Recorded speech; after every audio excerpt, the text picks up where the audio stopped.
Hello friends, आज हम लोग पावर ऑफ लिटरल नंबर्स पढ़ेंगे। ये ऑलरेडी हम लोग जो पावर ऑफ नंबर्स हैं इंटीजर्स चैप्टर में पढ़ चुके हैं। तो मान लीजिए अगर a इंटू ए है तो उसको हम लोग a स्क्वायर या a टू द पावर 2 पढ़ते हैं। सिमिलरली x क्यूब होता है अगर, तो उसका मीनिंग होता है x into x into x, उसको हम लोग x क्यूब या x टू द पावर 3 पढ़ते हैं। इसको हम लोग a स्क्वायर भी पढ़ते हैं। तो मान लीजिए अगर ऐसे है a स्क्वायर, तो इसको हम लोग a स्क्वायर और a टू द पावर 2, ये x क्यूब और x to the power 3, x to the power 4 minus x to the power 5, ऐसे हम लोग इसको पढ़ते हैं। जो नीचे वाला नंबर होता है, देखिए यहाँ पे जैसे x टू द पावर 5 अगर है, जो नीचे वाला नंबर होता है उसको हम लोग बेस बोलते हैं। जो ऊपर वाला नंबर होता है उसको एक्सपोनेंट बोलते हैं।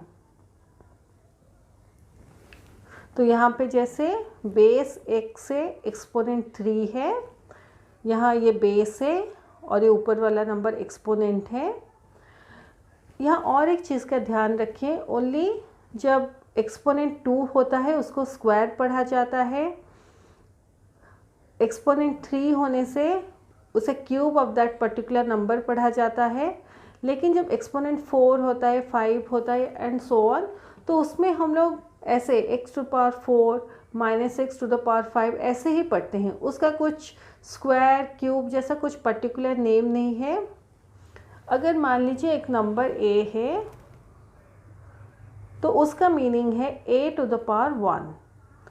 तो बेस में a है और एक्सपोनेंट में 1 है।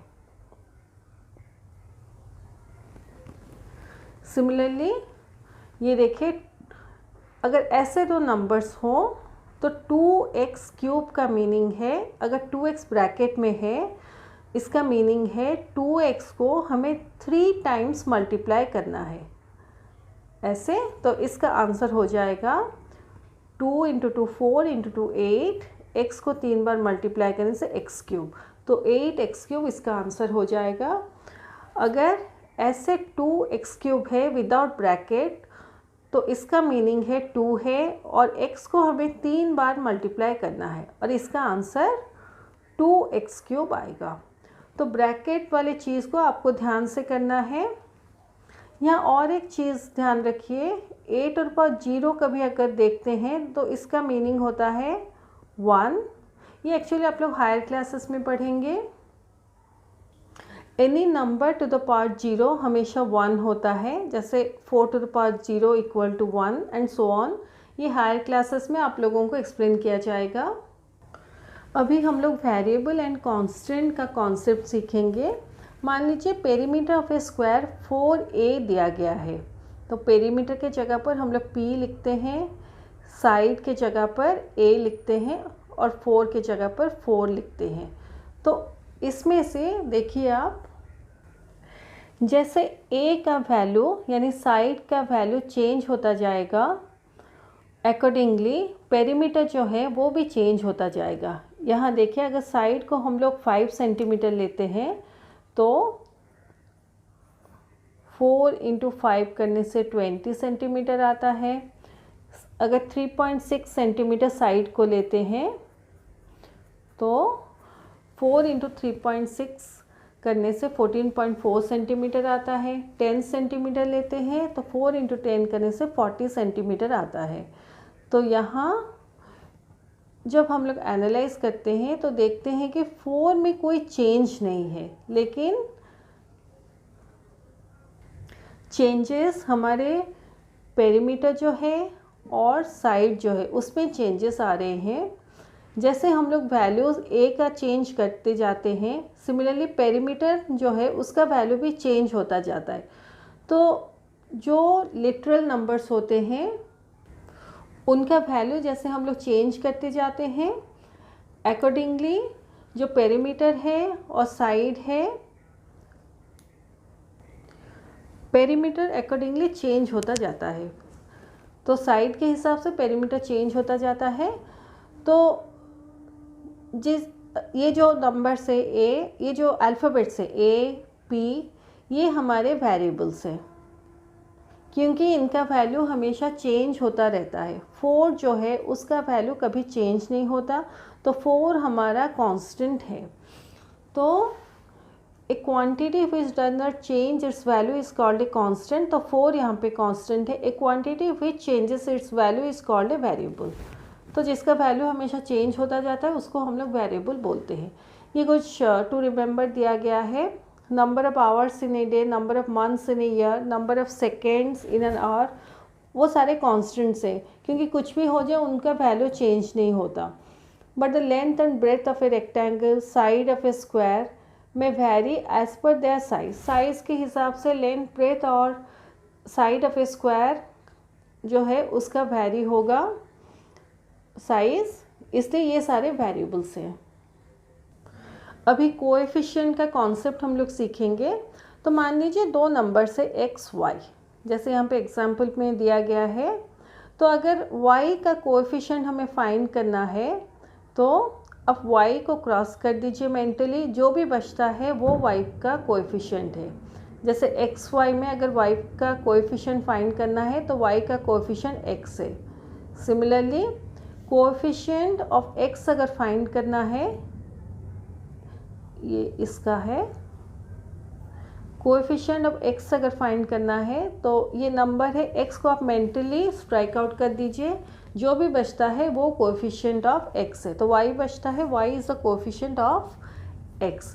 अभी अगर 3abc है, हमें a का कोएफिशिएंट फाइंड करना है। तो ये देखिए 3abc है, a का कोएफिशिएंट फाइंड करना है, तो मेंटली इसको स्ट्राइक कर दीजिए, स्ट्राइक आउट कर दीजिए। तो 3bc कोएफिशिएंट ऑफ a है। अभी अगर b का कोएफिशिएंट फाइंड करना है तो 3ac है, c का कोएफिशिएंट फाइंड करना है तो 3ab है c का कोएफिशिएंट। अगर x का कोएफिशिएंट पूछा गया है होगा तो x देखिए, x मतलब x इंटू 1 इंटू x ऐसे लिखते हैं हम लोग।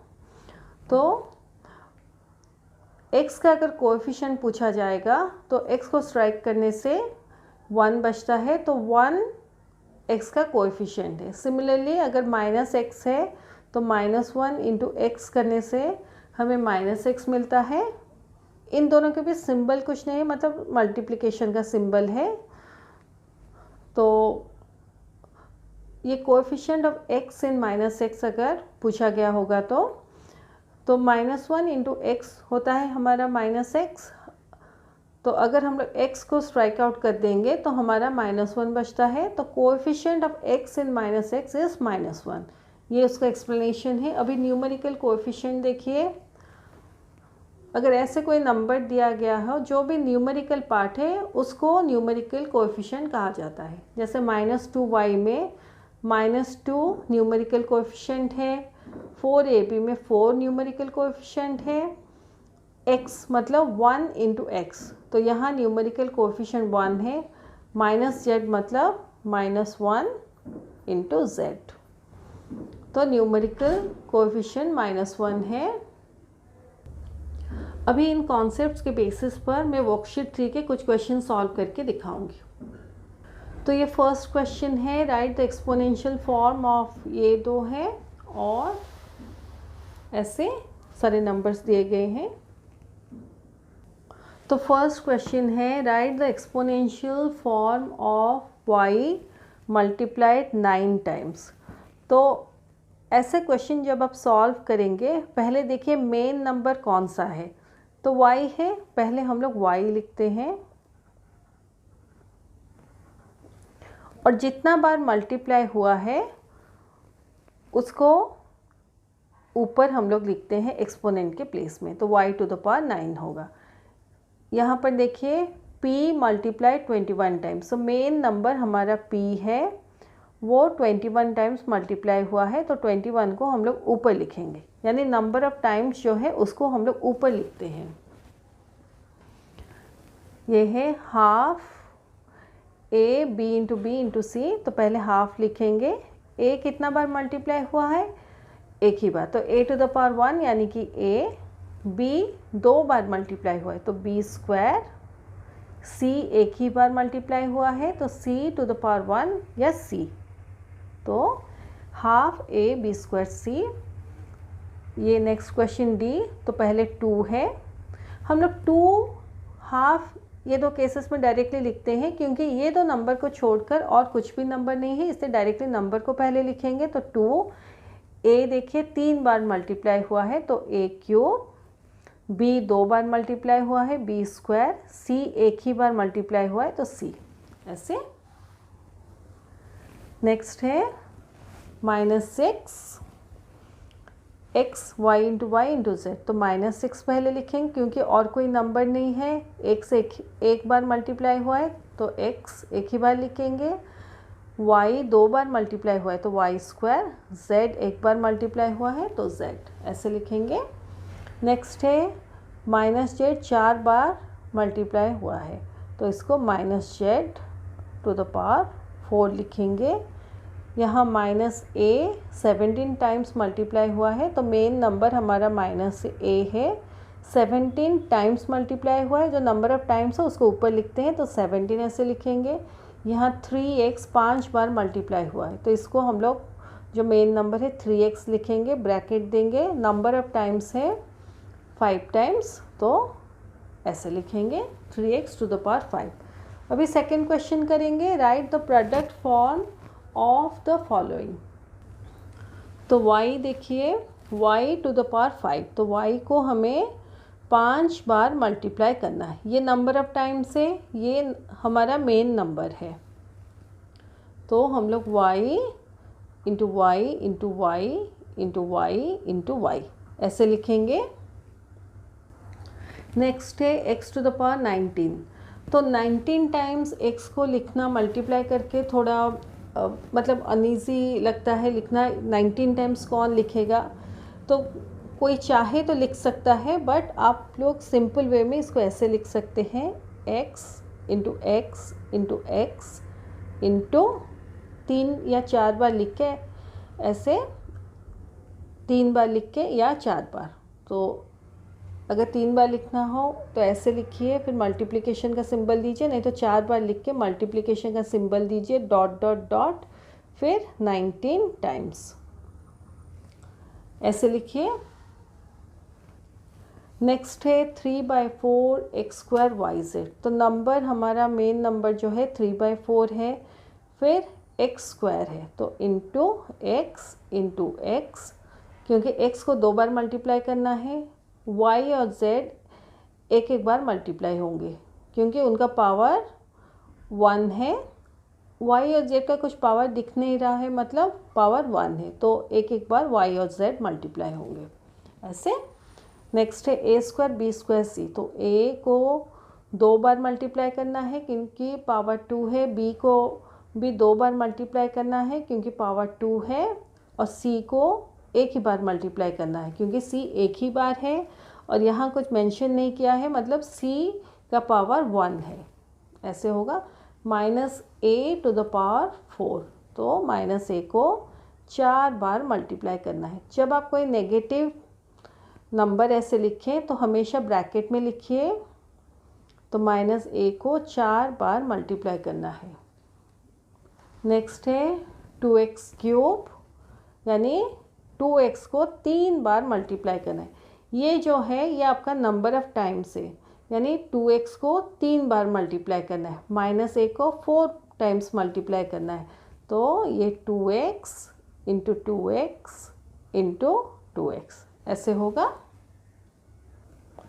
नेक्स्ट है -z टू द पावर 30, तो 30 मतलब 30 टाइम्स है, -z को मल्टीप्लाई करना है, तो हम लोग 30 टाइम्स अगर लिखेंगे बहुत टाइम वेस्ट होगा, और जो भी देखेगा उसको भी बहुत डिफ़िकल्ट लगेगा देखने में, तो इसलिए हम लोग इसको ऐसे लिखते हैं -z into -z into -z 2 या 3 टाइम्स या 4 टाइम्स, मिनिमम तो 3 टाइम्स आप लिखिए। तो ऐसे करके इनटू फिर डॉट डॉट डॉट 30 टाइम्स ऐसे लिख दीजिए। नेक्स्ट है -7 PQ² R³। तो मेन नंबर हमारा -7 है, फिर इंटू P एक बार मल्टीप्लाई हुआ है, Q 2 टाइम्स मल्टीप्लाई हुआ है, Q² है तो into Q R 3 time multiply हुआ है, तो R को 3 बार मल्टीप्लाई करना है, ऐसे लिखेंगे हम लोग। ये नेक्स्ट क्वेश्चन है, right the product form of 3x³ and 3x³। यहाँ 3x एक्चुअली ये 3x टू द पावर 3 है और ये 3x³ है, मैं गलत उसको पढ़ी। तो write the product form of 3x to the power 3 and 3x³। तो 3x³ यहाँ पे है और 3x टू द पावर 3 यहाँ पे है। अभी इसका प्रोडक्ट फॉर्म हम लोग लिखेंगे। 3x टू द पावर 3 मतलब 3x को हमें 3 बार मल्टीप्लाई करना है, तो इसका आंसर होगा 3 × 3 9 × 3 27। x को 3 बार मल्टीप्लाई करने से x³ आंसर होता है। 3x³, इसका मतलब होता है 3 × x × x × x ऐसे। तो इसका प्रोडक्ट फॉर्म करने से हमें 27x³ मिलता है और इसका प्रोडक्ट फॉर्म जो है वो 3x³ ही है। तो क्वेश्चन में पूछा गया है आर दे सेम, तो हम लोग लिखेंगे 27x³ is not equal to 3x³. So both the numbers are not same. So both the product forms are not same. ऐसे लिखेंगे। नेक्स्ट है question number 4, right the coefficient of x in 2x। तो coefficient of x in 2x is, तो ये number है। अगर x का coefficient पूछा गया है तो जैसे मैं एग्जांपल में एक्सप्लेन की थी, आप x को मेंटली स्ट्राइक आउट कर दीजिए, तो जो भी बचता है वो कोएफिशिएंट ऑफ x है। तो x को स्ट्राइक आउट करने के बाद 2 बचता है, तो coefficient of x in 2x is 2। Similarly coefficient of a इन -9 है, तो a को मेंटली स्ट्राइक आउट कर दीजिए, तो हमारा -9 बचता है। Coefficient of y in 4xy, तो y को स्ट्राइक आउट कर देंगे मेंटली, 4x हमारा बचता है, तो इसका कोएफिशिएंट 4x है। Coefficient of b in -8 abc, तो ऐसे स्ट्राइक आउट करेंगे, तो -8 ac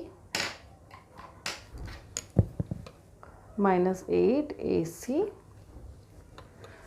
नेक्स्ट है coefficient of a in -a, तो ये देखिए -a मतलब -1 × a, तो coefficient of a in -a is, a को स्ट्राइक आउट करने के बाद हमारा -1 बचता है, वो -1। Coefficient of z in 4/3z, तो इसमें z को कैंसिल करेंगे मेंटली, तो 4/3 बचेगा, तो इसका coefficient 4/3। Coefficient of x² in 4x²y, तो ये होगा 4y। नेक्स्ट है coefficient of y in y, y मतलब 1 × y,